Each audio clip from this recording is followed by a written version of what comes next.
বাচ্চারা যে হুটহাট করে আবদার করে বসে এখন খাবে নাকি ডিম বিরিয়ানি। বলেন তো কেমনটা লাগে? তাই ঘরে যা ছিল তাই দিয়ে রান্না করে দিলাম। আমি ডিম সিদ্ধ করে নিলাম, তারপরে ডিমগুলো ভেজে নিলাম হালকা করে। তারপর সেই তেলের ভিতরে আমি পেঁয়াজ ভেজে নিব। এখন পেঁয়াজ ভেজে নেওয়ার পর আমি দিয়ে দিলাম দারচিনি, দুটো এলাচ, তারপর দুটো তেজপাতা। এখন আমি ভালোভাবে ভেজে নিব। তারপর দিয়ে দিলাম মরিচ, লবণ এবং আদা রসুন বাটা। তারপরে দিলাম আমি টক দই। তারপর আমি এখন দিয়ে দিলাম বিরিয়ানি মশলা এবং টমেটো সস। আমি যেহেতু এই বিরিয়ানিটা রান্না করছি বাচ্চাদের জন্য, তো আমি বেশি মশলা এখানে আমি ব্যবহার করি নাই, কারণ বাচ্চাদের পেটে যেহেতু গরম, ওই কারণে আমি আর বেশি মশলা দিই নাই।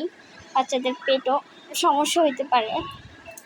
তো এখন আমি ডিমগুলো ভালোভাবে কষায় নিব। কষায় নেওয়ার পর আমি ডিমগুলো এখানে তুলে নিলাম। আমি এখন এই মশলার ভিতরে দিয়ে দিব চাল। 1 বাটি চাল আমি আগে থেকে ধুয়ে পরিষ্কার করে পানি ঝরা দিয়ে রেখে দিয়েছিলাম। আমি যেহেতু এখানে 1 বাটি চাল দিচ্ছি, আমি এখানে 2 বাটি জল দিব। আমি জল দেওয়ার আগে চালগুলো ভালোভাবে কষায় নিলাম, ভাজা ভাজা করে নিলাম। তারপর আমি 2 বাটি জল দিয়েছিলাম। এখানে জল দেওয়ার পর এখন দিয়ে দিলাম কাঁচামরিচ, কিশমিশ। তারপর অনেকক্ষণ ঢাকা দিয়ে দিলাম। ঢাকা দেওয়ার পর যখন ফুটতে সময় লাগবে, আমরা ওই সময়টুকু অপেক্ষা করব। আমি আমার এই ফাঁকে আমার ছেলে মেয়েদের দেখে আসলাম ওরা কি করছে। তারপর এই যে হয়ে গেল আমার মজাদার, সিম্পল এবং সুস্বাদু বিরিয়ানি। আমার ছেলে মেয়ে তো বলছে ওয়াও, অনেক স্বাদ।